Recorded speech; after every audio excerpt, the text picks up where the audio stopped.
এটা সম্ভব হবে তখন এই ইবাদত ওইগুলো পারিবারিক জীবনে যেমন ইবাদত আছে, ব্যক্তিগত জীবনে যেমন ইবাদত আছে, আর রাজনৈতিক জীবনে অর্থনৈতিক জীবনেও ইবাদত নেই। এখানে বহু মানুষ আমরা আছি শুধু ব্যক্তিগত আর পারিবারিক জীবনের ইবাদতটা করি। আমার যে রাজনৈতিক জীবনে ইবাদত আছে আমরা অনেকে জানি না, অর্থনৈতিক জীবনে যে ইবাদত আছে আমরা জানি না। আল্লাহ যে বললেন মরণ যতদিন না সে ইবাদত করো, আমরা তো ইবাদত করতে চাই কিন্তু সে পরিবেশ নেই। আপনি ইচ্ছা করলেও হালালকে হালাল জেনে মানতে পারবেন না, হারামকে হারাম জানার পরও আপনি ছেড়ে দিতে পারবেন না। আজকে কুষ্টিয়াতে ডিসি, এসপি এবং মন্ত্রণালয় থেকে একজন, শিল্প মন্ত্রণালয় থেকে একজন অফিসার এসেছিল কুষ্টিয়ার এই যে চিনির মিল, এই সুগার মিলটা চালু করার জন্য 5 বছর অকেজো হয়ে পড়ে আছে। ওখানে এতদিন যারা দায়িত্বে ছিল দুর্নীতি এমন বেশি হয়েছে, এটা শেষ পর্যন্ত বন্ধ হয়ে গেছে। 1965 সালে মিলটা তৈরি হওয়ার পর থেকে 25 সাল পর্যন্ত, 5 বছর নয় বন্ধ, 20 সাল পর্যন্ত একবার শুধু লাভ হয়েছিল, যেবার মাওলানা মতিউর রহমান নিজামী রহমতুল্লাহ আলাইহি শিল্পমন্ত্রী ছিলেন ওই সময়। তাছাড়া আজ পর্যন্ত লাভ হয়নি। ডিসি, এসপি এবং সচিব যিনি এসেছিলেন ওই জায়গা থেকে সবাই, এলাকার সবাই ওই জায়গায় গিয়ে প্রশ্ন করছে এটা চালু করা লাগবে। ওনারা বলছে চালু করা তো লাগবে, কিন্তু এখানে যে বাজেট 300 কোটি টাকা লাগবে। আমার মনে হয় 300 কোটি টাকাও সরকার দেওয়া সম্ভব, কিন্তু টাকাগুলো 300 কোটি উপর থেকে বাজেট হয়ে আসতে আসতে সর্বশেষ 300 টাকা থাকতে পারে। আলহামদুলিল্লাহির রহিমির রহমান আল্লাযী খালাকানা লিল ইবাদাতি ওয়াল জান ওয়া খাসসানা বিত তাকরীমি বাইনাল হায়াওয়ান ওয়া নাশহাদু আল লা ইলাহা ইল্লাল্লাহু ওয়াহদাহু লা শারীকা লাহু শাহাদাতাম মুসিলাতান ইলাল জিনান ওয়া নাশহাদু আন্না মুহাম্মাদান আবদুহু ওয়া রাসূলুহুল মাবউসু ফীনা বিল হুদা ওয়া দীনিল হাক্কি লিযুহিরাহু আলাল আদিয়ান সাল্লাল্লাহু আলাইহি ওয়া আলা আলিহি ওয়া আসহাবিহিল কিরাম মা দামা শামসু ওয়াল কমারু বিজিরিয়ান ওয়ান নাজমু ওয়াশ-শাজারু ইয়াসজুদান ফাকাদ ক্বালা আল্লাহু তাআলা ফি কালামিহিল মাজিদ ওয়া বুরহানিহিত তাওহীদ আউযু বিল্লাহি মিনাশ শাইতানির রাজীম বিসমিল্লাহির রহমানির রহিম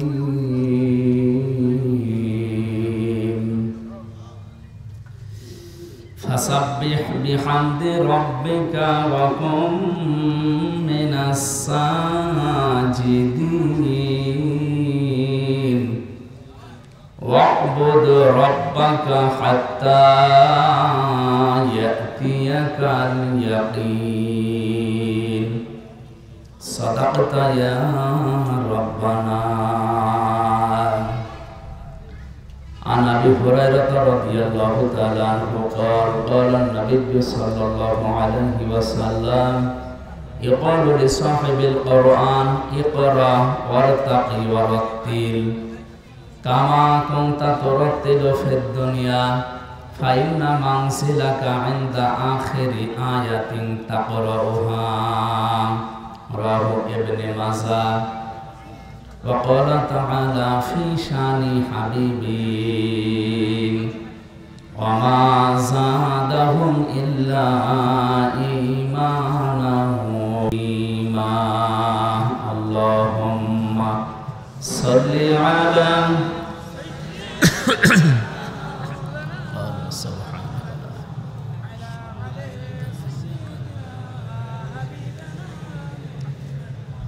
بلغ العلا بكماله কাশাফাত দুজা বিজামালিহি হাসানাত জামিউ খিসালিহি সাল্লু আলাইহি সুন্নাত নয় শুধু দাওয়াতের মেহমান সুন্নাত নয় শুধু খাওয়া শেষে মধুপান আরো কিছু সুন্নাত আছে তুমি জানো কি জানলেও জীবনে কখনো তা মানো কি সুন্নাত শুধু নয় নির্জন ধ্যানে যাওয়া আর সুন্নাত হলো পাথরের আঘাত খাওয়া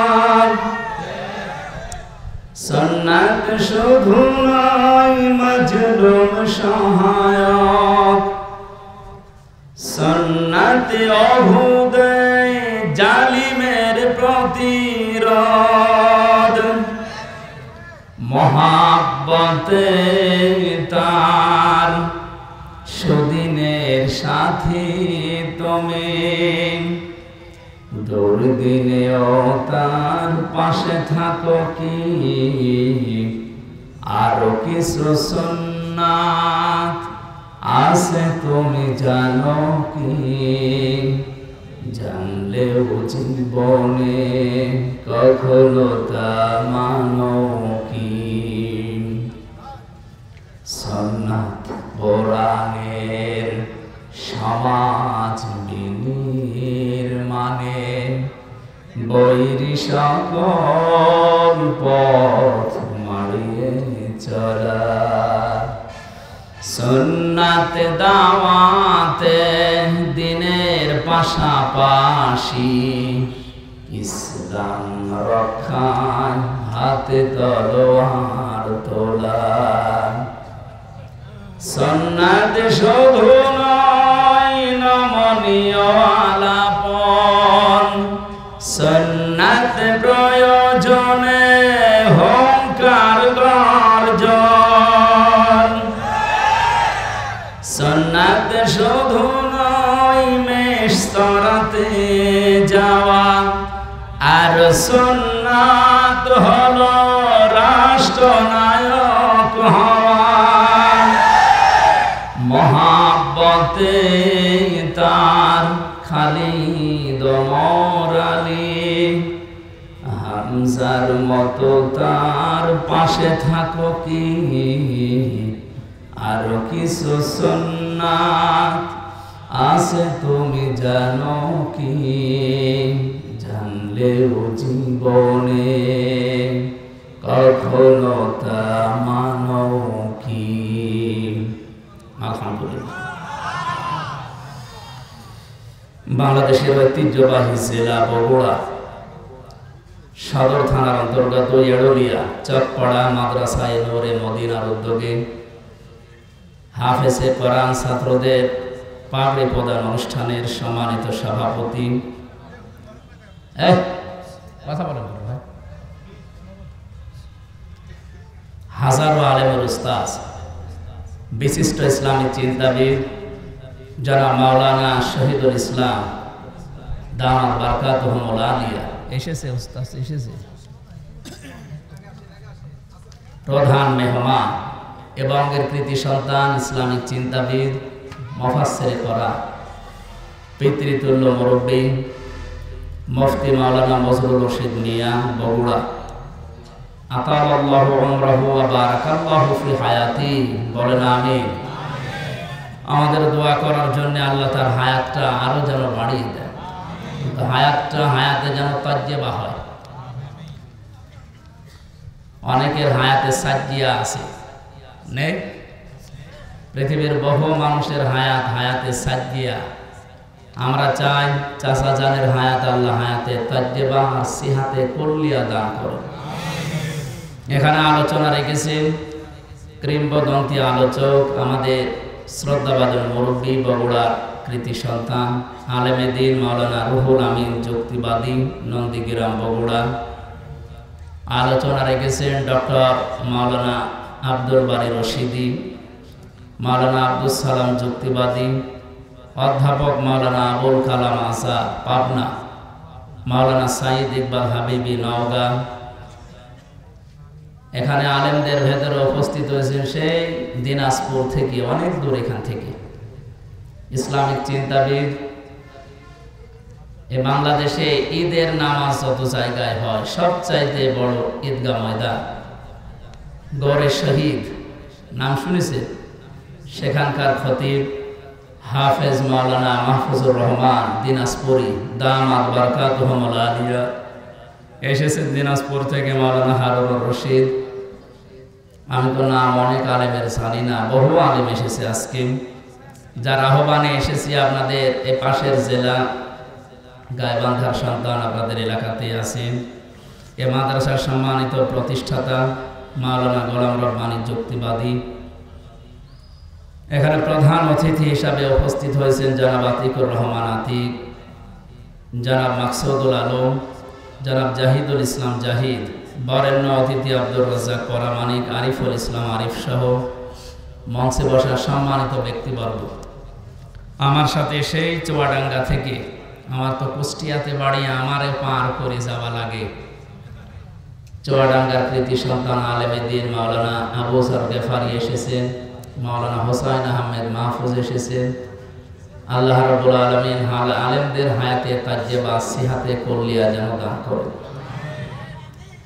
সামনে বসা মুসলমান ভাইরা, পর্দার আড়ালের সম্মানিত মা এবং বোনেরা, বৃষ্টি মুখর এই দিনে সারাদিন মনে হয় শুনলাম বৃষ্টি হচ্ছে। আমার সে ফজরের আজানের পর থেকে 4-5টা অনুষ্ঠান ছিল, ওগুলো বিকাল 3টা পর্যন্ত ছিলাম। ওই পর্যন্ত কল দিয়েছিলাম যে কি অবস্থা, বলছে বৃষ্টি হচ্ছে। এরপরও বলছে আসেন, হয়তো বিকেলে মাগরিবের পরে ঠিক হয়ে যাবে। যতটুকু পরিবেশ আছে এই কাদা ভেজা জায়গায়, আপনারা মাগরিবের পর থেকে বসে আছেন তো, আমরা খুব অল্প সময় কিছু কথা বলবো ইনশাআল্লাহ। এই অনুষ্ঠানটা আজকে শুধুমাত্র যারা বাংলাদেশে জামাত ইসলামী করে, যারা চরমনাই পীরের মুরিদ, যারা খেলাফত মজলিসে এই সমস্ত ইসলামিক দলে আছে তাদের জন্যই না, হাদা বায়ানুল লিন্নাস, মানুষ পদবাচ্চে যারা বিবেচিত তাদের সবার জন্য আজকের এই অনুষ্ঠান। ওয়ালাকাদ কাররামনা বানি আদম, অবশ্যই আমি বনি আদম সন্তানকে সম্মান দিয়েছি। বগুড়াবাসী এই আয়াত থেকে আমরা কয়েকটা তথ্য বের করতে পারলাম। 1 নম্বরে আল্লাহ বলেননি ওয়ালাকাদ কাররামনা বানি মুসলিমিন, আমি মুসলমান সন্তানদেরকে সম্মান দিয়েছি, না, মানুষ যারা তাদের সম্মান দিয়েছেন কে? দুঃখজনক হলো সত্য, তামাম পৃথিবীতে আজ মানুষের সম্মান নিয়ে সবচাইতে বেশি সিনেমিনি খেলা হচ্ছে। বিশেষ করে মানুষ নামে কিছু অমানুষ আছে, তার ভেতরে নেতানিয়াহু একজন, মোদি একজন, ট্রাম্প একজন। এই কথা বলেন না? এগুলোকে মানুষ বলা যায় নাকি অমানুষেরা? পৃথিবীর নিকৃষ্ট মানুষের তালিকা আপনি দেখবেন ইন্টারনেটে, এদের যাদের নাম বললাম এদের নাম আছে। আরেকজনের নাম আছে, ওইটা বলা ঠিক না, এই জন্য বললাম। এই যে মানুষগুলো, আমার মনে হয় আমেরিকা এই জাতে মাতাল হলো, ওরা যেহেতু তালে ঠিক আছে, এই কারণে ট্রাম্প নামে, ডোনাল্ড ট্রাম্প নামে এই লোকটাকে থামানো লাগবে।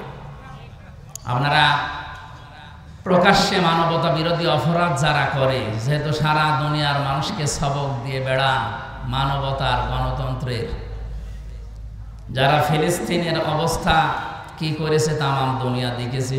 সুতরাং আমেরিকার আমার মনে হয় এই মুহূর্তে উচিত এই পৃথিবীর নিকৃষ্ট জাতি এই ইহুদিদের পক্ষ না নিয়ে, তারা যেহেতু খ্রিস্টান, তাদের নবী হযরতে মুসা আলাইহিসকে, ঈসা আলাইহিস সালামকে এই ইহুদিরা তারা হত্যার দাবি করেছিল যে তাকে আমরা মেরে ফেলেছি। এমনকি তার মা হযরতে মরিয়ম আলাইহিস সালাম, তার চরিত্রের উপরে অপবাদ পর্যন্ত দিয়েছিল এই ইহুদিরা। তাই আপনারা নিজেদের জাতিকে, জাতির যারা কর্ণধার তাদেরকে যারা কলঙ্কিত করে তাদের পক্ষ অবলম্বন করবেন, এটা আপনার বিবেকে মেনে নেয়। এই জন্য বিবেক যদি কারো কাজে না লাগে ও কিন্তু আর মানুষ থাকে না। উলাইকা কালান রাম, আল্লাহ তাআলা বলেন ওগুলো জানোয়ার, বালহুম আদল, তার চাইতে খারাপ। এই ছেলে কি কথা বলে,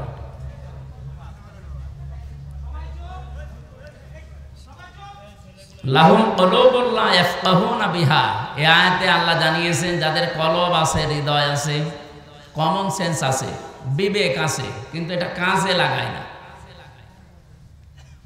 এই মানুষগুলোর কথা বলতে বলতে আরো কয়েকটা ইন্দ্রিয় শক্তির কথা এখানে আছে। ওয়ালাহুম আয়ুনুন লা ইবসিরুনা বিহা ওয়ালাহুম আযানুন লা ইয়াসমাউনা বিহা। এবার আল্লাহ বলেন উলাইকা কালানআম।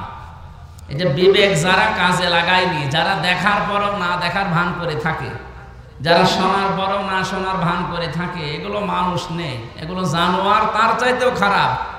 উলাইকা হুমুল গাফিলুন, এরা গাফেল। এরা কি? এদেরকে যতই কিছু বলেন এ মানুষগুলো সচেতন হবে না। এই জন্য হেদায়েত পাওয়ার জন্য কিছু রাস্তা আল্লাহ দুনিয়াতে দিয়েছে। যখন ও রাস্তা মানুষ ওভারটেক করে ফেলে, সীমা লঙ্ঘন করে ফেলে, সীমা অতিক্রম করে, তখন তার কপালে আর হেদায়েত থাকে না। এটা সূরা ইউনূসের ভেতরে আছে। ফেরাউনকে আল্লাহ রাব্বুল আলামিন শেষে আর হেদায়েত দেননি। কারণ কি? সে এমন জায়গায় পৌঁছিয়েছিল যে হেদায়েত পাওয়ার জন্য সে বর্ডার পর্যন্ত শেষ করে ফেলেছে, বর্ডারেও থাকে না। হাত্তা ইযা আদরাকাহুল গারাকু ক্বালা আমানতু আন্নাহু লা ইলাহা ইল্লাল্লাযী আমানাত বিহি বানু ইসরাঈল ওয়া আনা মিনাল মুসলিমিন। ও যখন ডুবে যাচ্ছিল তখন বলেছে আমি ঈমান আনলাম। বনি ইসরাঈলরা যার উপরে ঈমান এনেছে তার উপরে ঈমান আনলাম। তারপরও সরাসরি ও আল্লাহর নাম বলে না। ও যদি বলতো আল্লাহ তুমি একজন আছো, আমি তোমাকে মানি, এই মুহূর্তে আমি সব কিছু ছেড়ে দিয়ে তোমারে বিশ্বাস করলাম, তাফসির ফি জিলালিল কোরআনে সাইয়্যিদ কুতুব রহমাতুল্লাহ আলাইহি লিখেছেন ওই পর্যন্ত আল্লাহ তারে মাফ করে দিত। কিন্তু না, ও আর বলে না। লা ইলাহা পর্যন্ত বলেছিল, ইল্লাল্লাহ বলতে পারে না। ইল্লাল্লাযী আমানাত বিহি বানু ইসরাঈল, তারপরও সরাসরি আল্লাহর নাম উচ্চারণ করে না। আমরা এখান থেকে একটা জিনিস দেখি, বাংলাদেশে যারা কমিউনিস্ট আন্দোলন করে আপনি দেখবেন সরাসরি তারা আল্লাহর নাম বলতে চায় না।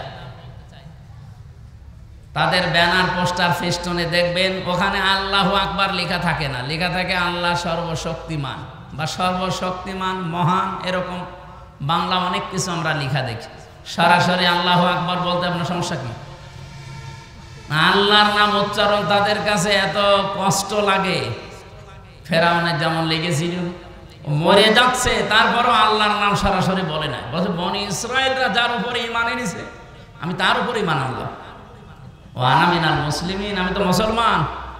এরপরও ফেরেশতারা আমারে খালি পানির ভেতরে চুবায়। আল্লাহ তখন ডাক দিলেন আল আন, এখন আকাদ আসাইতা ক্বাবলু ওয়া কুনতা মিনাল মুফসিদিন, এর আগে তুমি তো বড় সন্ত্রাসী ছিলে। তুমি বলা ঠিক না, এখানে তুই বলা দরকার, কারণ তুমি শব্দটা তো সম্মানসূচক হয়ে গেল। আকাদ আসাইতা ক্বাবলু ওয়া কুনতা মিনাল মুফসিদিন, এর আগে তুই বড় সন্ত্রাসী ছিলি, ফ্যাসাদ সৃষ্টিকারী। আল্লাহ তাআলা ওই দিন ঘোষণা দিয়েছিলেন ফালিয়াউমান নুনাজ্জিকা বিবাদানিকা লিতাকুনা লিমান খালফাকা আয়া, আজকের এই দিনের পর থেকে তোর এই লাশটাকে আমি সটকি দিয়ে রাখলাম, নিদর্শন দিয়ে রাখলাম, এরপরে যারা দুনিয়াতে আসবে তারা যেন তোকে দেখে শিক্ষা নিতে পারে। সম্মানিত ভাইরা, এখনো পর্যন্ত মোপাম মিশরে জাদুঘরে তার লাশটা সংরক্ষিত করা আছে। এরপরও যদি কেউ শিক্ষা না নেয়, এটা তার কপালের দোষ না আল্লাহর দোষ? বলেন বলেন।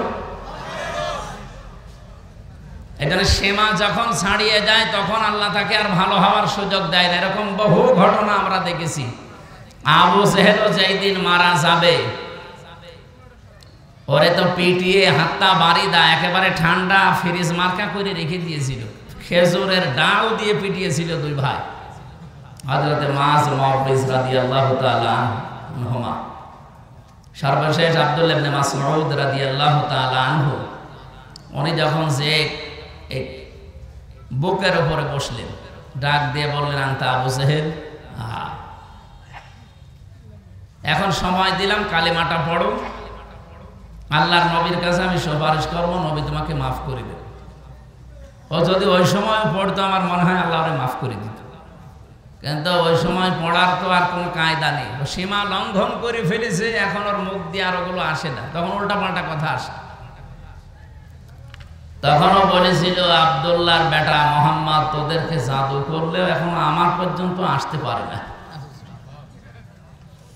উনি বলছে, ঠিক আছে, সুযোগ একবার দিলাম, একবার, দুইবার, তিনবার সুযোগ দেওয়ার পরও যখন সর্বশেষ সেই মুহূর্তে যদি মোহাম্মদকে আমার সামনে পেতাম, নবীজির ব্যাপারে যখন খারাপ মন্তব্য করেছে, তখন ওরে আর ছাড়ে না, গলার ভেতরে ছুরি যখন চালাবে।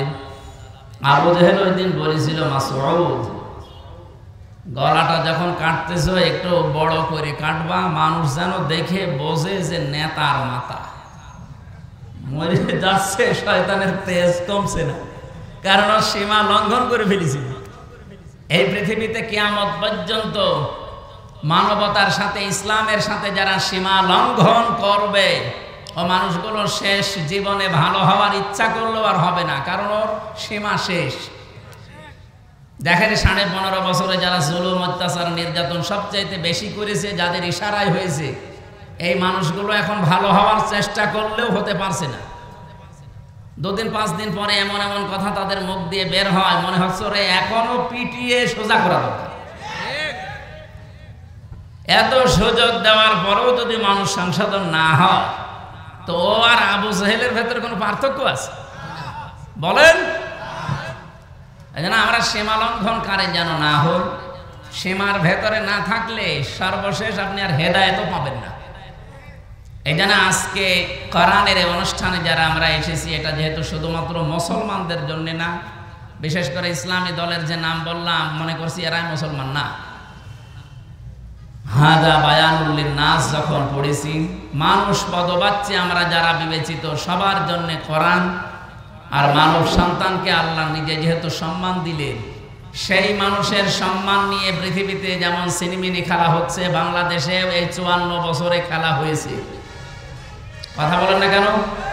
আগামীতে বাংলাদেশে এই মানব সন্তানদের, কালকে আমার হিন্দু, বৌদ্ধ, খ্রিস্টান, ইহুদি প্রায় 5টা জাতির লোক ছিল কুষ্টিয়ায়, তাদের সাথে বিভিন্ন ভিন্ন ধর্মী, ভিন্ন ধর্ম অবলম্বী যারা, তাদের সাথে আলোচনা ছিল আমাদের কুষ্টিয়া জেলা জামাতের পক্ষ থেকে। ওনারা এখনো ভয় আছে। হিন্দু কুষ্টিয়ার ঐক্য জোটের যিনি সভাপতি বলছিলেন যে আমরা ইসলামের পক্ষে আছি, কিন্তু আমাদের ভয় হয় এই 54 বছরে যারা যা কথা দিয়েছে কেউ কথা রাখে না। কার যেন একটা কবিতার শেষ লাইন আছে না, কেউ কথা, তো ওনারা বলছে আপনারা কথা রাখবে। আমাদের আমির, জেলা আমির অধ্যাপক আবু হাশেম, উনি বললেন আপনারা একটা বার শুধু একটু আস্থা রেখে দেখেন, 54 বছর তো দেখলেন, এবার শুধু ইসলামের হাতে দিয়ে দেখেন, আপনাদের এই বিশ্বাসের মর্যাদা আমরা রাখবো ইনশাআল্লাহ। আমিরে জামাত ডাক্তার শফিকুর রহমানকে যেভাবে আপনারা দেখেন, ওনাকে যেহেতু আমরা ফলো করে চলি, আমাদেরকেও আপনারা ওইভাবেই পাবেন। কি কথা বলবেন এখন? আমিরে জামাতের যে হাসপাতাল আছে, যে প্রতিষ্ঠান আছে, 2200 মানুষ কাজ করে, তার ভেতরে 350 হচ্ছে অন্য ধর্মের, হিন্দু, খ্রিস্টান, বৌদ্ধ।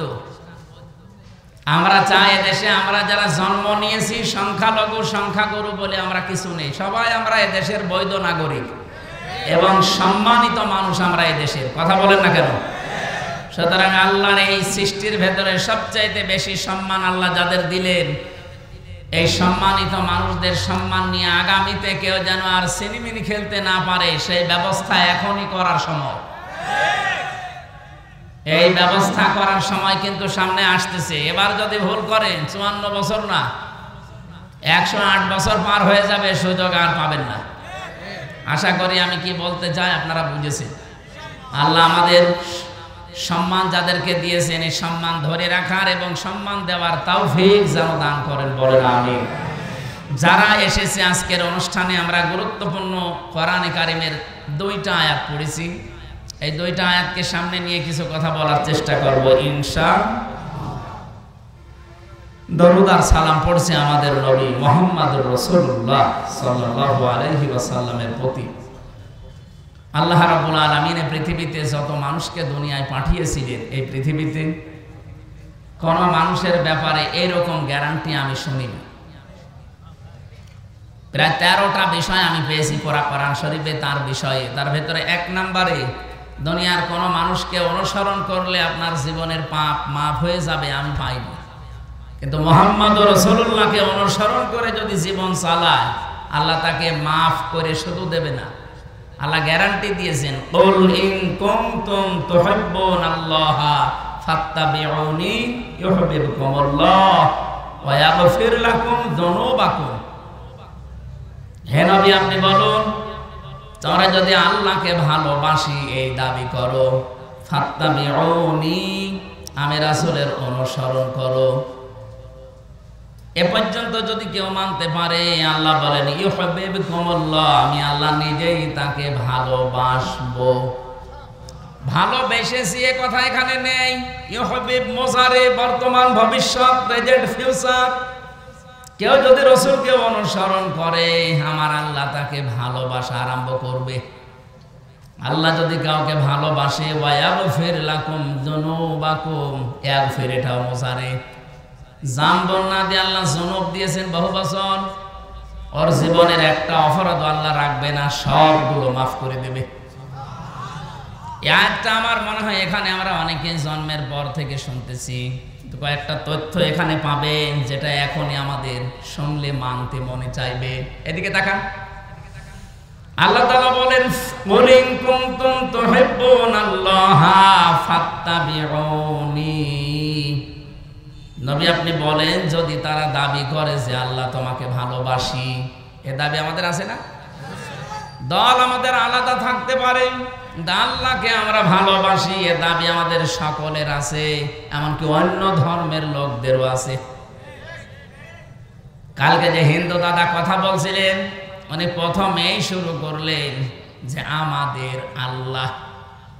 প্রথমটা কথা শোনার পরে মনে করলাম একটা হিন্দু মানুষ আল্লাহর নাম বলে। ওদের ভেতরে এইটা আছে, কিন্তু পারিবারিক কারণে, সামাজিক কারণে, ধর্মীয় কারণে ওরা মানতে পারে না। কিন্তু যে মানুষগুলো এগুলো ছাপিয়ে চলে যায়, তারা ঠিক মেনে নেয়।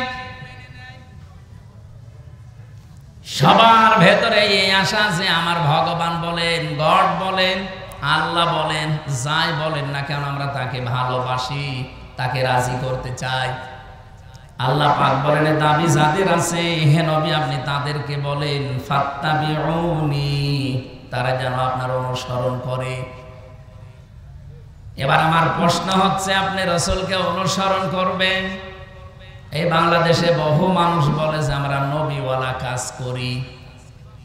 কথা ভালো করে বুঝবেন, উল্টা দিকে নিয়ে যেন না। আপনি যে বলেন যে আমি নবীওয়ালা কাজ করি, মুহাম্মদুর রাসূলুল্লাহ সাল্লাল্লাহু আলাইহি সাল্লামকে কি জন্মের পরে মানুষ নবী বলতো? কয় বছরে?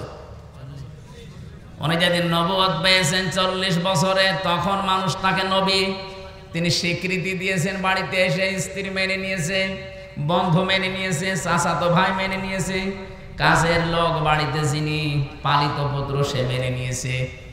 তার মানে উনি নবী হয়েছেন 40 বছরে। এর আগে ওনাকে কেউ নবী বলে ডাকতো না, বলতো আল আমিন, আস-সাদিক। আপনি যদি তাহলে নবীওয়ালা কাজ করতে চান, উনি যেদিন নবী বলে স্বীকৃতি পেলেন, ঘোষণা হয়ে গেছে, ওই দিন থেকে জীবনের শেষ দিন 63 বছর, এই 23 বছর আপনাকে মানা লাগবে, পঙ্খানুপুঙ্খানু অনুসরণ করা লাগবে এই 23 বছরের জীবন। ফাত্তাবিউনি, আমাকে অনুসরণ করো, আমাকে দেখে দেখে চলো। এখানে তাবউন মানে দেখে দেখে চলা। আমার সামনে একটা লোক হেঁটে যাচ্ছে, কিভাবে পা দেয়, কিভাবে মাজা দেয়, কিভাবে হাত নাড়ে, কিভাবে বডি, এইভাবে দেখে দেখে পা ফেলার নাম হচ্ছে তাবরুন। তাহলে রাসূলকে সামনে রেখে আপনি অনুসরণ করবেন। এখন আমার প্রশ্ন, এই অনুসরণ কি আপনার আংশিক না পূর্ণাঙ্গ? বলেন বলেন। এইটার জন্য আমি এই পর্যন্ত এসেছি। আজ বাংলাদেশ সহ বিশ্বে বহু মানুষ আমরা রাসূলের অনুসরণ করছি, কিন্তু আংশিক, পূর্ণাঙ্গ না। আংশিক অনুসরণ করেছিল অনেকেই, তারা মাপ পায়নি, কিন্তু পূর্ণাঙ্গ অনুসরণ যারা করেছে তারা মাপও পেয়েছে, জান্নাতের সুসংবাদও পেয়েছে। নবীজির পড়া জীবনী আপনি পড়বেন, সাহাবা একরামের জীবনী পড়েন, বহু কাফেরের জীবনী আমি পড়ে দেখেছি। বহু মানুষ রাসূলকে ভালোবাসতো আংশিক, কিন্তু রাসূলকে অনুসরণ করার ক্ষেত্রে তারা পূর্ণাঙ্গ রূপ দিতে পারে না, এই জন্য আল্লাহ তাদেরকে মাফ করে না, জান্নাতেও দেয় নাই। আব্দুল্লাহ বিন উবাইয়ের নাম আমরা জানি অনেকে। এই লোকটা রাসূলের এত অনুসরণ করেছে, তার পুরা জীবন আমি পড়ি মাত্র 2টা ভুল পেয়েছি। 1 নম্বরে উহুদের ময়দান থেকে 300 মানুষ নিয়ে ভেগে গিয়েছিল। 2 নম্বরে ও রাজনৈতিক জীবনে বিশ্ব নবীকে মানত না, ওর আদর্শ ছিল আবু জেহেল। ও রাসূলের পেছনে নামাজ পড়েছে, রাসূলের মতো জামা গায়ে দিয়েছে, রাসূলের মতো দাড়ি রেখেছে। আর এমন কোনো কিছু আমি পাইনি জীবনে যে অনুসরণ রাসূলের মতো হয়নি, সব রাসূলের মতো। শুধু রাজনৈতিক জীবনে বিশ্ব নবীকে নেতা মানে নাই, ওর নেতা ছিল, আদর্শ ছিল আবু জেহেল। এতটুকু কারণে যদি আল্লাহ তার জন্য আয়াত নাযিল করে জাহান্নামের ঘোষণা দিয়ে দেয়, আজ এই বাংলাদেশে যে মানুষগুলো অনুসরণ করছে রাসূলকে আংশিক, পূর্ণাঙ্গ না, বলেন তো আপনাকে আল্লাহ কি এখনো ভালোবাসা আরম্ভ করেছে? না। ফাত্তাবিউনি, এ পর্যন্ত আপনাকে অনুসরণ করা লাগবে, আংশিক না পূর্ণাঙ্গ। আপনার নাম রাখা থেকে শুরু করে একেবারে মৃত্যু পর্যন্ত। এই জন্য আয়াতে আল্লাহ জানালেন, ওয়াবুদ রাব্বাকা হাত্তা ইয়াতিয়াকাল ইয়াকিন। সূরা হিজরের 99 নম্বর আয়াতে আল্লাহ বলেন, হে নবী, আপনার রবের ইবাদত করবেন ওই দিন পর্যন্ত যতদিন আপনার কাছে ইয়াকিন না আসে। ইয়াকিন মানে মৃত্যু। ইয়াকিন মানে কি? যতক্ষণ পর্যন্ত আপনার কাছে মরণ না আসে আপনি ততক্ষণ ইবাদত করবেন। যেহেতু রাসূলের অনুসরণ করা লাগবে আংশিক না পূর্ণাঙ্গ, তাহলে আল্লাহ আপনাকে ভালোবাসা আরম্ভ করবে, আরম্ভ করে নাই। তাহলে এখন আমাদের উচিত হচ্ছে আমাদের অনুসরণ করা লাগবে মাথা থেকে পা পর্যন্ত, রান্নাঘর থেকে আন্তর্জাতিক জীবন পর্যন্ত। কি আংশিক আংশিক না পূর্ণাঙ্গ? এই পূর্ণাঙ্গটা বলতে গেলে কিছু মানুষের মন পাওয়া যায় না। আমরা তো পূর্ণাঙ্গ অনুসরণের কথা বলি। আপনি যখনই পূর্ণাঙ্গ অনুসরণ আরম্ভ করে দেবেন তখন আল্লাহ আপনাকে ভালোবাসা শুরু করবে। তাহলে এই দেশে যে আলেম, যে ইমাম, যে মুসলমান এখনো রাসূলুল্লাহকে পূর্ণাঙ্গ অনুসরণ আরম্ভ করে নাই, তাকে আল্লাহ ভালোবাসা শুরু বলেন বলেন না করে না। আপনি পূর্ণাঙ্গ অনুসরণ আরম্ভ করার নিয়ত করেন, এখন থেকেই যদি আপনি কাজে লেগে পড়েন যে আমি এখন থেকে বিশ্ব নবীকে 40 থেকে 63, তিনি যেহেতু নবী ছিলেন এই সময়টা, আমি পূর্ণাঙ্গতাকে অনুসরণ করার সিদ্ধান্ত নিয়ে মাঠে নেমে পড়লাম। যখন নেমে পড়বেন তখনই আল্লাহ আপনাকে ভালোবাসা শুরু করবে। আর আল্লাহ যদি আপনাকে ভালোবাসা আরম্ভ করে দেয়, আল্লাহ বলেন ওয়ায়াগফির লাকুম যুনুবাকুম, একটা গুনাহ তো রাখবো না, পুরো জায়গাটা আমি আল্লাহ মাফ করে পরিষ্কার করে দেব। যেহেতু জাম্বন আল্লাহ দিতে পারতেন, জনব দিয়েছেন, একটা গুনাহ থাকবে না। বাংলাদেশে বগুড়াতে যে থানা আছে, আপনি যদি কোনোদিন অপরাধ করেন দেখবেন ওই থানাতে চার্টে আপনার নাম লেখা হয়ে যায়। আপনি হয়তো মামলা থেকে অব্যাহতি পেলেন, থানা থেকে বের হয়ে চলে আসলেন, আপনার নাম কিন্তু মুছবে না, নাম থাকবে। আবার অপরাধ করবেন, আবার নাম উঠবে। আল্লাহ পাক বলেন আমি এমন ভাবে ওয়ায়াগফির লাকুম যুনুবাকুম, গুনাহগুলো এমন ভাবে মাফ করে দেব ওই জায়গাটা তো পরিষ্কার হয়ে যাবে, ফাঁকা থাকবে না। আমি আল্লাহ ওই জায়গাতে নেকি দিয়ে ভরাট করে দেব। এই যে নেকি দিয়ে ভরাট করে দেব, এটা কোথায় আছে? সূরা ফুরকানের ৭১ নম্বর আয়াতে আছে, ৭০ নম্বর আয়াতে ফাউলাইকা ইউবাদদিলুল্লাহু সাইয়্যাতিহিম হাসানাত। আল্লাহ পাক যেন কুদরতি আঙ্গুল এভাবে দিয়ে দেখাচ্ছে, ফাউলাইকা এই মানুষগুলো, এই বগুড়া চার মাথা না কয় মাথা এটা? বেড়ুলিয়া, এই এড়ুলিয়া ময়দানে যারা বসে আছে এই মানুষগুলো কি? এ মানুষগুলো ইউবাদদিলুল্লাহ, আমি আল্লাহ বদল করে পাল্টিয়ে দিচ্ছি, দেব। সাজ্জিয়াত এটা বহু বচন, হাসানাত বহু বচন। একটা গোনাও রাখবো না, যতগুলো গোনা মাফ হয়ে যাবে, পুরা জায়গাটা হবে নেকি দিয়ে ভরাট করে দেব। আল্লাহ এখানে পরে কয়েকটা নামও নিয়েছেন, ওয়া কানাল্লাহু গফুরুর রহিমা, আর সূরা ইমরান দিয়েছেন আল্লাহু গফুরুর রহিম। জোর সুবহানাল্লাহ। এমন একটা মানুষকে অনুসরণ করার কথা বলছি যার অনুসরণে জীবনের অপরাধ একটাও আর থাকে না, সব মাফ হয়ে যায়, কিন্তু অনুসরণ করা লাগবে আংশিক না পূর্ণাঙ্গ। আমি আশা করছি আপনারা এটা মেনে নেবেন। মাথার চুল থেকে পা পর্যন্ত যেমন মেনে নিয়েছে, রান্নাঘর থেকে আন্তর্জাতিক জীবন পর্যন্ত ঠিক এইভাবেই মেনে নেওয়া লাগবে। যারা এই অনুসরণ পূর্ণাঙ্গ করতে পারেন না, আপনি ব্যর্থ। আপনাকে আল্লাহ এখনো ভালোবাসা আরম্ভ করেনি। এরপরও যদি কারো কানে না লাগে এ কথা, আমার আর কিছু করার নেই, এ দায়িত্ব আল্লাহর উপরে দিয়ে দিলাম। সূরা হিজর থেকে যে আয়াতগুলো পড়লাম, আমরা শেষ নাম্বার আয়াতের ব্যাখ্যাটা কিছু সময় করতে চাচ্ছি। থাকবেন তো নাকি? হিজর মানে পাথর, হিজর মানে কি? আল্লাহ রাব্বুল আলামিন বলেন ওয়া'বুদ, ইবাদত করো, রব্বাকা, তোমার রবের। কতদিন পর্যন্ত করবা? হাত্তা, যতক্ষণ পর্যন্ত ইয়াতিয়াকাল ইয়াকিন, তোমার কাছে মরণ না আসে। এই আয়াত থেকে আমি কয়েকটা প্রশ্ন বের করি। আল্লাহর ইবাদত করা লাগবে যেহেতু মরণ পর্যন্ত, বলেন তো বাংলাদেশে সব জায়গা ইবাদত করার মতো পরিবেশ আছে? বলেন বলেন। হ্যাঁ, ব্যক্তিগত জীবনে আপনি হয়তো কিছু মানতে পারেন, পারিবারিক জীবনে কিছু মানতে পারেন, তো সামাজিক জীবনে, রাজনৈতিক জীবনে, অর্থনৈতিক জীবনে, ধর্মীয় জীবনে গিয়ে, আন্তর্জাতিক জীবনে, রাষ্ট্রীয় জীবনে আমার মনে হয় ইসলামকে পূর্ণাঙ্গ মানা সম্ভব। এটা সম্ভব হবে তখন এই ইবাদত ওইগুলো পারিবারিক জীবনে যেমন ইবাদত আছে, ব্যক্তিগত জীবনে যেমন ইবাদত আছে, রাজনৈতিক জীবনে, অর্থনৈতিক জীবনেও ইবাদত নেই। এখানে বহু মানুষ আমরা আছি শুধু ব্যক্তিগত আর পারিবারিক জীবনের ইবাদতটা করি। আমার যে রাজনৈতিক জীবনে ইবাদত আছে আমরা অনেকে জানি না, অর্থনৈতিক জীবনে যে ইবাদত আছে আমরা জানি না। আল্লাহ যে বললেন মরণ যতদিন না সে ইবাদত করো, আমরা তো ইবাদত করতে চাই কিন্তু সে পরিবেশ নেই।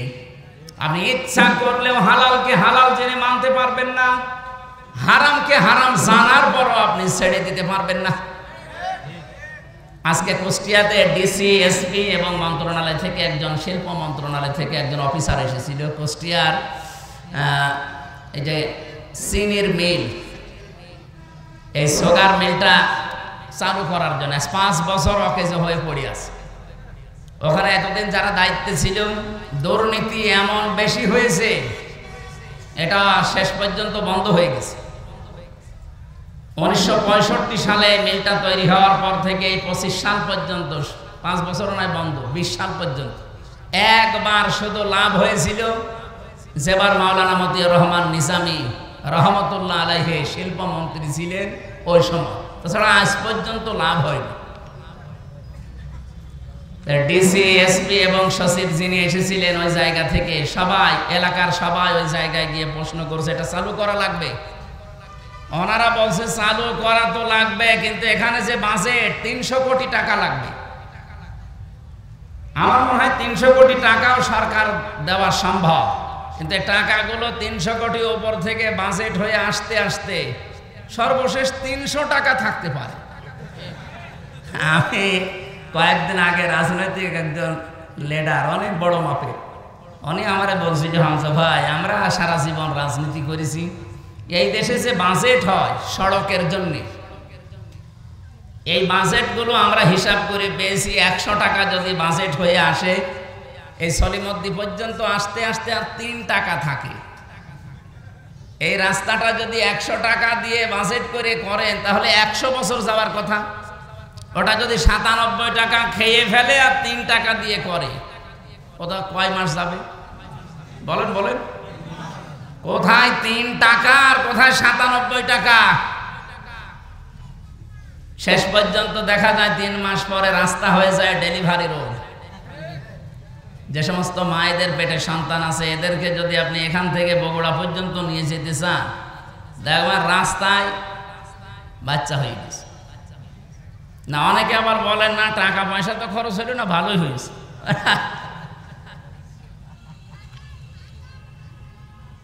তো এই মেলটা চালু করার জন্য আজকে এলাকাবাসী সবাই এসে ডিসি, এসপি সাহেবকে বলছিল যে আপনারা উদ্যোগ নেন। তো উদ্যোগ নিয়ে করবে কি? কারণ এই টাকাগুলো তো আসা লাগবে জায়গা পর্যন্ত। এই জায়গা পর্যন্ত আসার আগে যদি 8-10 হাতে এগুলো বিলোচন হতে হতে শেষ পর্যন্ত 300 কোটি টাকা, সেই জায়গা থেকে যদি 3 কোটিও না বাঁচে, তো ও মিল কি আমাদের আগ পর্যন্ত আর দাঁড়াবে? এই জন্য আমাদের উচিত হচ্ছে, আমি যেটা এখান থেকে বোঝাতে চাই আপনাদেরকে, ইবাদত করার মতো পরিবেশ এখানে নেই। ডিসি সাহেব প্রায় 7-8টা পয়েন্ট বলছিল যে আমি চালু করতে পারছি না, এটা শুধু আমার হাতে না, এখানে আরো অনেক ডালপালা আছে। যেন হালালকে হালাল পন্থায় এনে কাজে লাগাবেন, পারছেন না, কারণ রাষ্ট্রে ইবাদত করার মতো সেই পরিস্থিতি নেই। এজন্য আমাদের উচিত, আমরা এমন একটা দেশ গড়তে চাই যেখানে আমরা নির্বিঘ্নে ইবাদত করতে পারি। কি কথা বলেন না কেন? আমাদেরকে যিনি বানিয়েছেন ইবাদত হবে তার, আমরা এমন ইবাদত করব যেন ইবাদতে বাধা না আসে। এদেশে ইবাদতে বাধা আসে না, বলেন আসে না? এমনকি অনেকে আমরা বাস্তবতায় বাধ্য হই নিজের কর্মজীবনকে কলুষিত করার জন্য। এই যে প্রশাসনে যারা আছে, বিশেষ করে আগস্টের 5 তারিখের আগের ওই পুলিশ, তো এখন অন্তত ওই মনোভাব নিয়ে এখন আর কাজ করছে না। এখন অনেকেই পরিবর্তন হওয়ার চেষ্টায় আছে। এই জন্য আমাদের দাবি হচ্ছে, ইসলাম যদি এই দেশে ক্ষমতায় যায়, আমরা বহুবার বলেছি, এটা আমরা যেহেতু এই বিভাগটা প্রশাসন, যেটা পুলিশ, এটা হযরত ওমর বানিয়েছিলেন। সুবহানাল্লাহ বলতে পারেন না? অথচ এদের নাম শুনলে মানুষ এখন ঘৃণা করে। এদের কিছু কাজ কারবারের কারণে জাতির কাছে আজ এরা কালার হয়ে গেছে।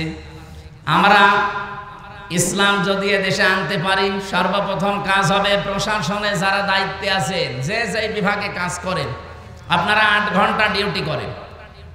শুধুমাত্র বাংলাদেশ প্রশাসনে 8 ঘন্টা, এটা ডিউটি 24 ঘন্টায়। এই জন্য আমরা আশ্বাস দিতে পারি, ইসলাম যদি এসে যায় এই দেশে, আপনি 8 ঘন্টা ডিউটির পরে যেই কয় ঘন্টা ডিউটি করবেন, ওভার টাইম পাবেন। বাংলাদেশে এমন কোন চাকরি আছে যে 8 ঘন্টা ডিউটি করার পরে আরো 5 ঘন্টা এমনি করা লাগে? যাই করবেন ওভার টাইম পাবেন। এই কথা বলেন না কেন? প্রশাসনকে যদি ওই নিয়মটা করে দিতাম যে 8 ঘন্টা ডিউটির পরে আরো 4 ঘন্টা যদি করেন, আপনার বেতন যদি 40,000 হয়, আরো 20,000 ওর সাথে বৃদ্ধি হবে, ও তখন ঘোষ খাওয়া বন্ধ করত। আমি একজন ওসির নাম জানি, ওনার বেতন ওই সময় 42,000 টাকা। আমি বিশ্ববিদ্যালয়ে ছিলাম তখন, ওনারে পড়াতাম মাঝে মাঝে। বেতন ওনার 42,000, অথচ ওনার স্ত্রী, মেয়ে আর ছেলে 3 জন ঢাকাতে ফ্ল্যাট নিয়ে যেখানে থাকে, ভাড়া হচ্ছে 52,000। বাকি এই 10,000 টাকাকে ফেরেশতারা দিয়ে যায়। অবশ্যই তারা এদিক ওদিকে টান মারা লাগে। এখন সরকার যদি ওনাকে 8 ঘন্টা ডিউটির পরে আরো 4-5 ঘন্টা যে ডিউটি করে ওভার টাইম দিত, কি কথা বুঝতেছেন? তাহলে ওনার ওই 42,000-এর জায়গায় আরো যদি 30,000 বাড়তো, টাকাগুলো পাচার না করলে 42,000-এর জায়গায় ওরে 30,000 বোনাস না, ওদের ওভার টাইম দেওয়া না, ওরা 50,000 টাকাও দেওয়া দিত। বললাম না 100 টাকা বাজেট হয়, 3 টাকার কাজ হয়, 97 টাকা খেয়ে ফেলে। খেয়ে তাও নিচে রাখলে তো হয়, এগুলো সব পাঠিয়ে দেয় সাহেব পাড়া আর বেগম পাড়ার জন্য। আমি নিজে সাহেব পাড়া দেখে এসেছি, থাকে না, ওরা সব তালা লাগিয়ে হোটেলে থাকে ভয়ে, কারণে বাংলাদেশের 20 লাখ বাঙালি থাকে ওখানে। যদি ওরা দেখতে পায় পিটিয়ে মেরে ফেলবে, এই জন্য চুরি চুরি করে থাকে। কি করলেন এই অবৈধ কামাই করে, নিজেও ভোগ করতে পারছেন না। এই জন্য আমার মনে হয় আগামীতে কোনো পাগল যেন এ কাজ আর না করে। কাম তারাকু মিন জান্নাতি ওয়া উয়ুন ওয়া যুরু'i ওয়া মাকামিন কারীম কাযালিকা ওয়ারাসনাহা কওমান আখারিন ওয়া নি'মাতিন কানু ফিহা ফাকিহিন। আল্লাহ কি সুন্দর উদাহরণ দিয়েছেন। হে নবী, এরা কত বাগান, কত অট্টালিকা, কত সম্মানজনক বাড়ি ঘর সব ছেড়ে পালিয়েছে, সব পড়ে আছে। আমার মনে হয় এই আয়াতটা আগস্টের 5 তারিখে আবার আরেকবার নাজিল হয়েছে। আপনি দেখেন সারা দেশে জালেমদের বাড়ি ঘর, তাদের বাগান, তাদের অট্টালিকা, তাদের সুন্দর সুন্দর কত কিছু বানিয়েছিল, সব এখন পরিত্যক্ত হয়ে পড়ে আছে। আর ওরা সব এখন বিভিন্ন দেশে যে পালিয়েছে, তো পালিয়েছে, চোরের মতো থাকে। মানে এমন অপমান। সমর রেজাউল করিম নামে এক মন্ত্রী ছিল, মাছ মন্ত্রী, মৎস্য মন্ত্রী। এই লোকটা কয়েকদিন আগে একটা লাইভ পাঠিয়েছে যে আমি 7 দিন পালিয়েছিলাম আমার ঘরের ভেতরে ঢাকায়, কিন্তু আর পারলাম না। বৈষম্য বিরোধী ছাত্র আন্দোলনে যারা নেতৃত্ব দেয় এরা আমাকে খুঁজছিল, খুঁজে পেলেই তো আমার 12টা বাজাবে। এই জন্য বোরকা পরে আমি ওখান থেকে পালিয়ে শেষ পর্যন্ত বর্ডারে গিয়ে 4 ঘন্টা পাহারা দিচ্ছে। ওইদিকে ভারতের লোক, এদিকে বাংলাদেশের। কি করব? এই কচুরি পানার ভেতরে 4 ঘন্টা আমি ওই জায়গায় লুকিয়েছিলাম। এরপরে রাত যত গভীর হয়, দুই দিককার মানুষ যখন আস্তে আস্তে ঘুমিয়ে পড়ে, এই ফাঁকে আমি এই বর্ডার পার হই। তো এর চাইতে আর কত অপমান করবে জালেমদের বলেন? এটা দেখেও যদি আগামীতে যারা আসবে এরা যদি শিক্ষা না নেয়, এদের কপালে আরো দুর্গতি আছে। আল্লাহ রাব্বুল আলামিন বলেন, ফাতিলকা বুয়ুতুহুম খাবিয়াতাম বিমা যালামু ইন্না ফি যালিকা লায়াতাল লিকাওমিন ইয়ালামুন। সূরা নমল 19 নম্বর পারার 20 নম্বর পৃষ্ঠার 7 নম্বর লাইনের 52 নম্বর আয়াতে আছে। আল্লাহ যেভাবে হাত দিয়ে দেখাচ্ছেন, ফাতিলকা বুয়ুতুহুম, বাইতুন না দিয়ে বুয়ুত বহু বচন দিয়েছেন। এই সেই ঘরগুলো, খাবিয়াতাম বিমা যালামু, জনশূন্য হয়ে আছে, ওজাড় গৃহ, পরিত্যক্ত হয়ে আছে এদের জুলুমের কারণে। এজন্য যারা জালিম তাদের ওই জায়গা পর্যন্ত অভিশপ্ত হয়ে যায়। আমি তো আমার কুষ্টিয়ায় দেখেছি হানিফ সাহেবের বাড়ি, ইনু সাহেবের বাড়ি, কামারুলের বাড়ি, ওই জজ মিয়ার বাড়ি, বাড়িগুলো কত জাঁকজমকপূর্ণ ছিল। আগস্টের 5 তারিখের আগে কত নিয়ামত দিয়ে ভরা ছিল, কত বাগান, সুন্দর সুন্দর ফুলের গাছ। আগস্টের 5 তারিখের বিকাল 5টা বাজতে বাজতে ওটা শ্মশান বানিয়ে দিয়েছে কে? না, ফাকতি আদাবিরুল কওমিল্লাযিনা যালামু। সূরা আনআম 7 নম্বর পারা 12 নম্বর পৃষ্ঠা 4 নম্বর লাইনের 45 নম্বর আয়াতের প্রথম অংশে আছে। আল্লাহ তাআলা বলেন, জালেমদের শিকড় কাটা হয়ে গেছে। কেটেছে কে? হ্যাঁ, না না, আপনি আলেম, কতি আয়টা মজু, এর কর্তাকে ফাইলকে জানা নেই। জালেমদের শিকড় কাঁটা হয়ে গেছে, কিন্তু কেটেছে কে কেউ জানে না। এখন যদি আপনি বাংলাদেশে খোঁজ নেন যে বগুড়াতে যে জালেমদের বাড়ি ঘর ভাঙা হয়েছে, এটা ভাঙলো কে? একটা লোকের নাম বলেন, নেই। কে ভেঙেছে কেউ জানে না। হানিফ সাহেবের বাড়ি পায়খানার প্যান পর্যন্ত খুলে নিয়ে চলে গেছে, কিন্তু কে নিয়েছে কেউ জানে না।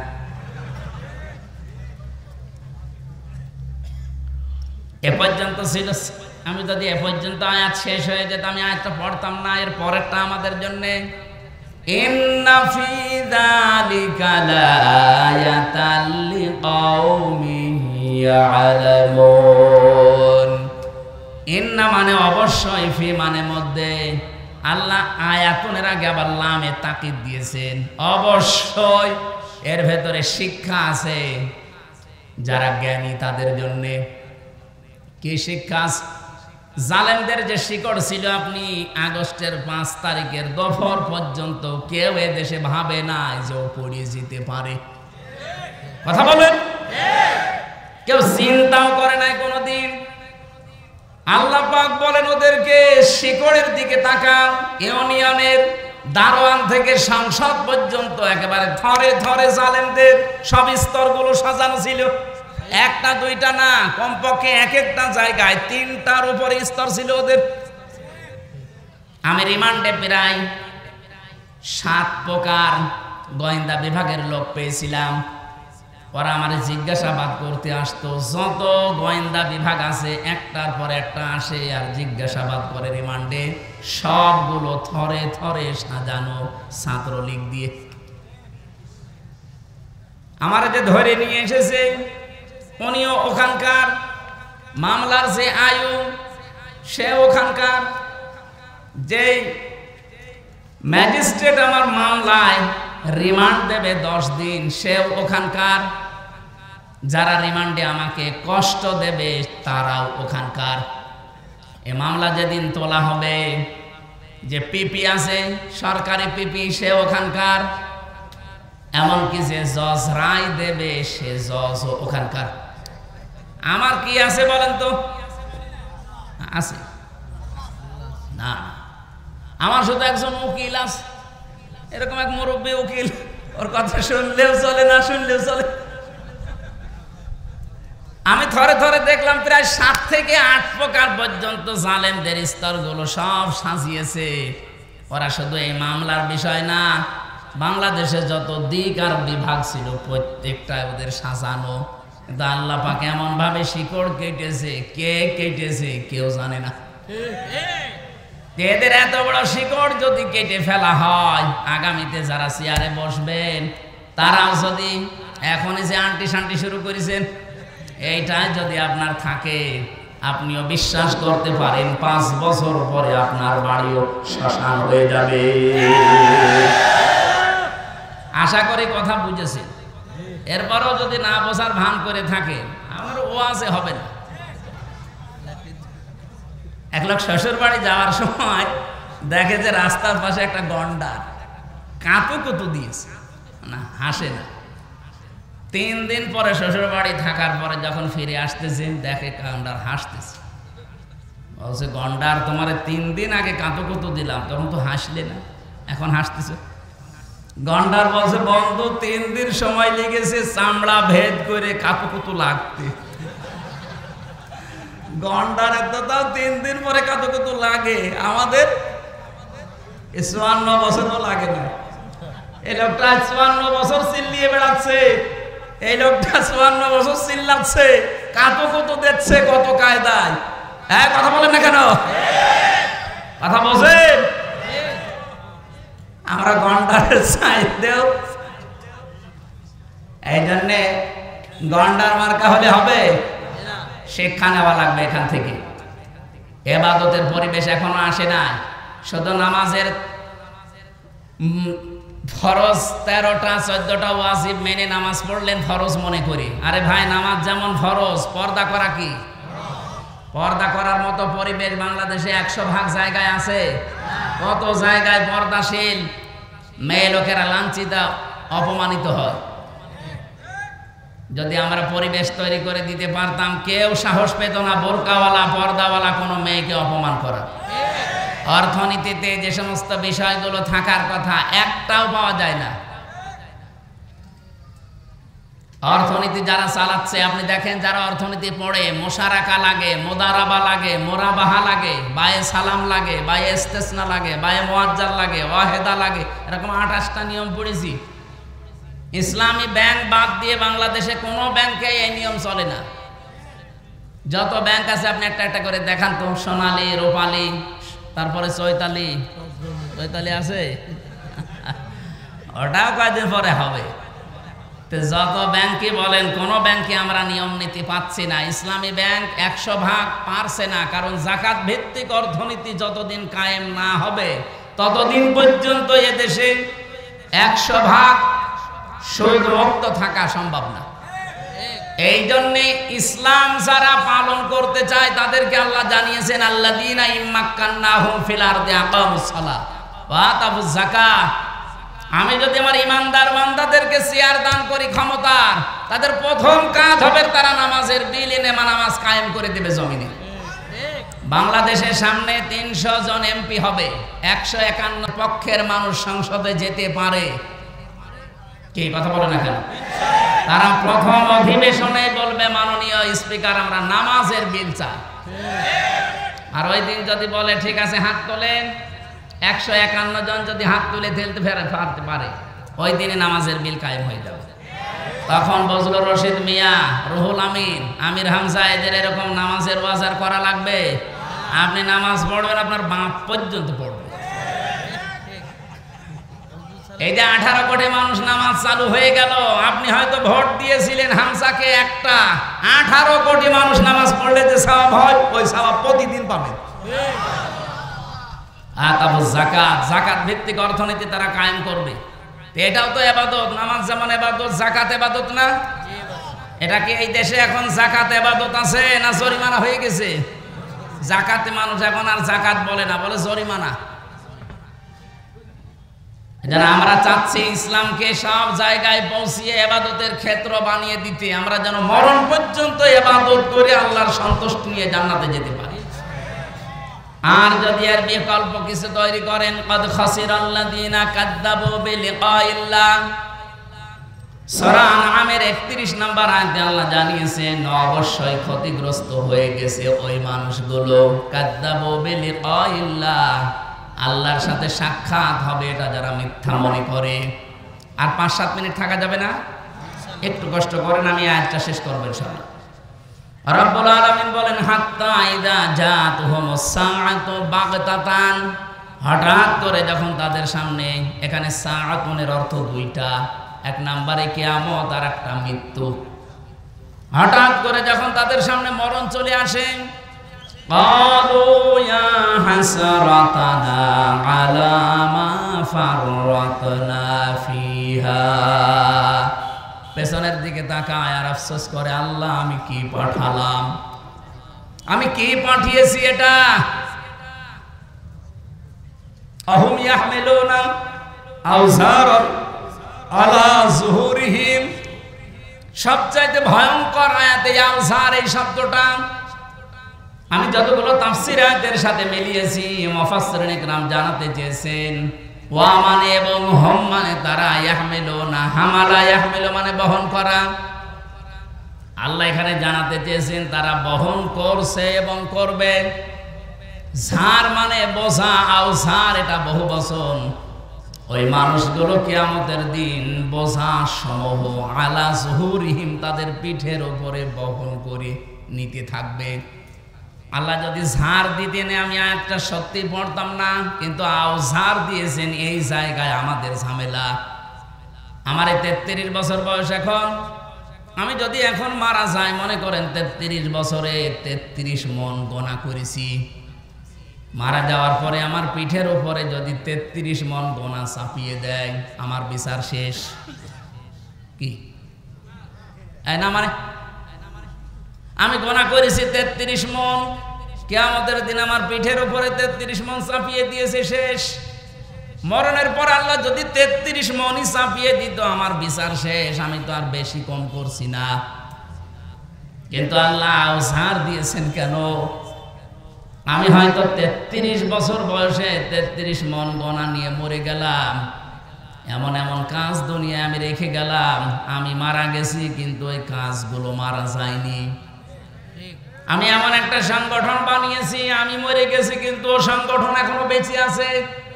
ওই সংগঠনের ছেলেরা মানুষের কাছে চাঁদাবাজি করে, ওই সংগঠনের ছেলেরা মানুষের রগ কাটে, ওই সংগঠনের ছেলেরা মানুষকে বিনা কারণে কষ্ট দেয়। আমি তো মরে গেছি 33 মন গোনা নিয়ে, কিন্তু ওরা যা করবে ওগুলো সব ফিলাক্সি লোড হয়ে আমার আমল নামায় জমা হতে থাকবে।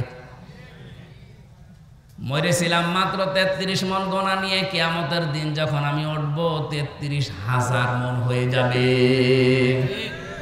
এরকম মানুষ বাংলাদেশে নেই? নাম ধরা লাগবে। এই জন্য আমার ভয় হয় এই জায়গায়। আল্লাহ যদি এ পর্যন্ত বলতো, এর পরের শব্দটা মারাত্মক, আলা সামা ইয়াসিরুন। ফেরেশতারা বলবে কত নিকৃষ্ট বোঝা হামসা বসলো, রুহুল আমিন এরা বহন করে নিয়ে যাচ্ছে। আজকে হয়তো সম্মান দিয়ে চেয়ারে বসিয়েছেন, কিয়ামতের দিন আমার গোনা বাড়তে বাড়তে বোঝা হতে হতে যখন 33 থেকে 33,000 মন হয়ে যাবে, কিয়ামতের ময়দানে আমার এই দৃশ্য দেখে ফেরেশতারা বলতে থাকবে আলা সামা ইয়াসিরুন, কত নিকৃষ্ট বোঝা এরা বহন করে নিয়ে যাচ্ছে। বলেন নাউজুবিল্লাহ। আয়াতটা পড়ার পরে সত্যি আমাদের ভয় হয়। তারপর একটা আশার বাণী পেয়েছি, বিশ্বনবী জানিয়েছেন যারা আলেম, কিয়ামতের দিন আল্লাহ সবার সামনে তাদের বিচার করবে না। ময়দানে মাহশারে কঠিন অবস্থায় আল্লাহ পাক নিজে কুদরতে একটা চাদর দিয়ে এই মানুষটাকে ঢেকে নেবে, আড়াল করে নিয়ে জিজ্ঞাসা করবে, বসলো এই কাজগুলো করেছিলি? আল্লাহ যেহেতু সব জানে, মাথা নিচু করে জবাব দেওয়া লাগবে, আল্লাহ আমি করেছি, আমারে মাফ করে দেন। তার চোখের দিকে কাকতি মিনতির দিকে তাকিয়ে শেষ পর্যন্ত আল্লাহ বলবে, গোপনে মাফ করে দিলাম, কাউকে বলবি না, জান্নাতে চলে যা। এইটা চাচ্ছি আমরা। তাছাড়া আল্লাহ যদি হিসাব নেওয়া শুরু করে, এখানে যত ভালো ভালো মানুষই আমরা বসে আছি, কেউ পার পাওয়া সম্ভব না। কিয়ামতের দিনে যে হাদিসটার যে ব্যাখ্যা বলেছি, কিয়ামতে যেন আল্লাহ আমাদের সাথে এই আচরণটা করেন। বলেন আমিন। দুনিয়াতে এমনও মানুষ আছে শুধু গোনায়ে জারিয়া বলি আমরা, সাদগায়ে জারিয়া, গোনায়ে জারিয়া আছে। আপনি এমন এমন কাজ করে গেলেন, মরে গেছেন, কিন্তু কাজ জারি থাকবে। এমন এমন ভালো কাজে আঞ্জাম দেওয়া দরকার। মাওলানা যুক্তিবাদী আজকে যে মাদ্রাসাটা বানিয়েছে, কিয়ামত পর্যন্ত যেটা টিকে থাকে, 4 জন হাফেজ হয়েছে, এরা আরো 4 জনকে বানাবে, এরা আরো 4 জনকে বানাবে। এলেম এভাবে ছড়াতে ছড়াতে কিয়ামত পর্যন্ত চলে যাবে। মনে হয়তো আর 20-30 বছর পরে মরে যাবে, কিয়ামত পর্যন্ত কবরের ভেতরে আমার আল্লাহ সওয়াব পাঠাতেই থাকবেন। মনে হয়তো এই গোলাম রাব্বানির বয়স খুব বেশি হলো না, 40 বছর হবে। এই 40 বছরে 40 মন নেকি নিয়ে উনি মারা গিয়েছে। কিয়ামতে যখন উঠবে আমল নামায় দেখবে 40,000 মন নেকি আল্লাহ দিয়ে দিয়েছেন। ইকবালুল সাহিবিল কোরআন, সাহেবে কোরআনকে কিয়ামতের দিন আল্লাহ তাআলা বলবেন, পড়ো, ইকরা ওয়ারতাকি ওয়ারাত্তিল। শুধু পড়ো বলে শেষ করেননি, নবীজি বলেন যেই বলবে পড়ো আর উপরে ওঠো। ওয়ারতাকি ওয়ারাত্তিল, উপরে উঠতে থাকো। তার তিলের সাথে পড়তে পড়তে, তার তিলের সাথে পড়া বলতে আমি এখানে 4টা বিষয় পেয়েছি। কোরআন শরীফের ভেতরে আপনি 3টা শব্দ পাবেন কোরআন পড়ার ব্যাপারে, কারা আর রাতালা আর তালাওয়া। এখানে রত্তিল শব্দটা আছে। কেউ যদি সত্যি রত্তিলের সাথে পড়তে পড়তে উপরে উঠতে চায়, দুনিয়া থেকে 4টা বিষয় তারে মানা লাগবে। 1 নম্বরে তাকে শুদ্ধ করে পড়তে হবে তার তিলের সাথে। 2 নম্বরে ওটা বুঝতে হবে। 3 নম্বরে ওই বোঝা বিষয়ের উপরে নিজের জীবনে কাজ করা লাগবে। 4 নম্বরে ওটা যেন মানুষ মানতে পারে সেই পরিবেশ তৈরি করে দেওয়া লাগবে। আমরা যেহেতু ইবাদতের ক্ষেত্র তৈরি করতে চাই বাংলাদেশে, আর এটাই সবচাইতে বেশি এগিয়ে আছে বাংলাদেশ জামাত ইসলামী, ইসলামী ছাত্র শিবির, ইসলামী ছাত্রী সংস্থা এবং অন্যান্য ইসলামী দল যতগুলো আছে তারা চেষ্টা চালাচ্ছে এই দেশে যেন আমরা পুরা ইসলাম মানে ইবাদত যেন আমরা আল্লাহর মরণ পর্যন্ত করতে পারি, সেই পরিবেশ আমরা তৈরি করতে চাই। এই 54 বছর আমাদের কাঁধের ওপরে পাড়া দিয়ে অনেকে অনেক কাজ করেছে, এবার কিন্তু সবাই বুঝে ফেলেছে। চরমনায়ের পীর মাওলানা মামুনুল হক এবং অন্যান্য ইসলামী যতগুলো দল বড় বড় আছে, জামাত ইসলামী বাংলাদেশের আমিরে জামাত সবাই বলছে এবার আর কাউকে আমরা সুযোগ দিতে চাই না, ইসলামের বাক্স হবে এবার একটা। জোয়ার যেভাবে এসেছে আশা করছি ইবাদতের ক্ষেত্র সারা বাংলাদেশের রান্নাঘর থেকে আন্তর্জাতিক জীবন পর্যন্ত তৈরি হয়ে যাবে ইনশাআল্লাহ। কামা কুনতা তুরাত্তিলু ফিদ দুনিয়া, যেভাবে পড়তে দুনিয়ায় ওইভাবে পড়ো। ফাইন্না মানজিলাকা ইনদা আখিরি আয়াতিন তাকরাউহা, পড়তে পড়তে যে পর্যন্ত যেতে পারবা ওই পর্যন্ত যে মাকসুদ হবে। এজন্য দুনিয়াতে কোরআনের সাথে সম্পর্ক রেখে কিয়ামতের দিন আল্লাহ যদি আমাদের পড়তে বলে পড়তে পড়তে যেন আরশ পর্যন্ত চলে যেতে পারি। আজকের এই মাদ্রাসার উদ্যোগে যে অনুষ্ঠান সাজিয়েছেন, এই মাদ্রাসা কিয়ামত পর্যন্ত আল্লাহ কায়েম করে রাখেন। যারা ছেলে মেয়েদেরকে এখানে দিয়েছে আপনারা সৌভাগ্যশালী, সৌভাগ্যবান। এই মানুষগুলো অনেকেই হয়তো স্কুলে কলেজে বিভিন্ন কিন্ডারগার্টেনে দিতে পারতেন না, মাদ্রাসায় দিয়েছেন। এলেম শিক্ষা করার পর যদি মনে করেন এই ছেলে দিয়ে কি হবে আপনি চোখ বন্ধ হওয়ার পরে টের পাবেন। ওর কপালে যা আছে অত পর্যন্ত যাবে। আল্লাহ রাব্বুল আলামিন এর মাধ্যমে কিয়ামতে আপনার মাথায় নূরের টুপি আল্লাহ যেন পরিয়ে দেন, বলেন আমিন। আমরা আজকে আর কথা বলছি না, 12টা বাজে, আগামীতে আবার আসলে কথা বলবো ইনশাআল্লাহ। সম্মানিত সভাপতির অনুমতি নিচ্ছি, চাচা মোনাজাত করে দেন একটু তাড়াতাড়ি। এই বৃষ্টি নামে যাচ্ছে তো একটু তাড়াতাড়ি ভাই, একটু দোয়া করে যান, কষ্ট করে শুনে। বৃষ্টি কি আরম্ভ হয়ে গেছে? জনাব অধ্যাপক মাকসুদুল আলম আমাদের সম্মানিত বিশেষ অতিথি, ওনাকে ক্রেস দিয়ে বরণ করছেন আমাদের মাদ্রাসা হুজুর। সম্মানিত স্যার, উনি এসেছেন অনেক কষ্ট করে। সহকারী অধ্যাপক অর্থনীতি বিভাগ, সরকারি শাহসুলতান কলেজ। আল্লাহ স্যারকে কবুল করুন, হায়াতে তৈয়বা দান করুন। সকলে বলুন আমিন। এখন দোয়া হবে, সকলে প্রাণ করে দোয়া করবেন। আর বিশেষ করে আমাদের মুরব্বী শেষ পর্যন্ত থাকলেন মুফতি মাওলানা বজলুর রশিদ মিয়া চাচা, তার জন্য প্রাণ করে সবাই দোয়া করুন। এখন আমাদের ভাই দোয়া করছেন, মুফতি আমির হামজা ভাই। সকলে একটু মেহরবানি করে। আপনাদের বগুড়াতে উনি চাকরি করেন সরকারি কলেজে, আমাদের খুলনা বিভাগের সন্তান, যশোরে বাড়ি। আল্লাহ স্যারকে কবুল করেন। আল্লাহুম্মা আমিন। লা ইলাহা ইল্লা আনতা সুবহানাক ইন্নী কুনতু মিনাজ জালিমিন। আল্লাহুম্মা গফিরলি ওয়ারহামনি ওয়াহদিনি ওয়াফিনি ওয়ারযুকনি ইয়া রাব্বাল আলামিন। আল্লাহ তাআলা বগুড়া শহরের পাশে কোরআনে কারীমের অনুষ্ঠানে বসে দীর্ঘক্ষণ তোমার কোরআন থেকে কিছু কথা শুনেছি, নবীর হাদিস থেকে, এগুলো জীবনে আমল করার তৌফিক দাও। মাহফিলের সম্মানিত সভাপতি মাওলানা শহীদুল ইসলামকে মঞ্জুর করো। প্রধান অতিথি আজকের মাহফিলের প্রধান মেহমান মুফতি মাওলানা বজলুর রশিদ মিয়া সহ আলহাজ মাওলানা রুহুল আমিন যুক্তিবাদী সহ যত আলেমরা এসেছে, আল্লাহ আলেমদেরকে তুমি হায়াতে তাজ্জে বাসিয়াতে কুল্লিয়া দান করো। যারা হবানি এসেছি মাওলানা গোলাম রব্বানী ভাইকে মঞ্জুর করো, তার পরিবারের শান্তি দান করো। এলাকায় মাটির নিচে যত মানুষ ঘুমিয়ে আছে এদেরকে ক্ষমা করে দাও। সম্মানিত মা বোনদের জন্য আলাদা করে কিছু বলতে পারলাম না, তাদেরকে তুমি খাদিজাতুল কুবরার মতো বানিয়ে দাও। যারা কোরআনের হাফেজ হয়েছে আল্লাহ তাদের সেনাকে আরো প্রশস্ত করে দাও। এই মাদ্রাসার যত প্রয়োজন আছে এলাকার মানুষের দিল মন ঝুঁকিয়ে দাও। রব্বুল আলামিন, বারবার কথা বলি, এ দেশে চর্ম চোখে যেন দেখতে পারি তোমার কালাম দিয়ে চলছে। বারাকাল্লাহু লানা ওয়া লাকুম ফিল কোরআনিল আযীম। আলহামদুলিল্লাহি রাব্বিল আলামিন। লা ইলাহা ইল্লাল্লাহু মুহাম্মাদুর রাসূলুল্লাহ। আসসালামু আলাইকুম।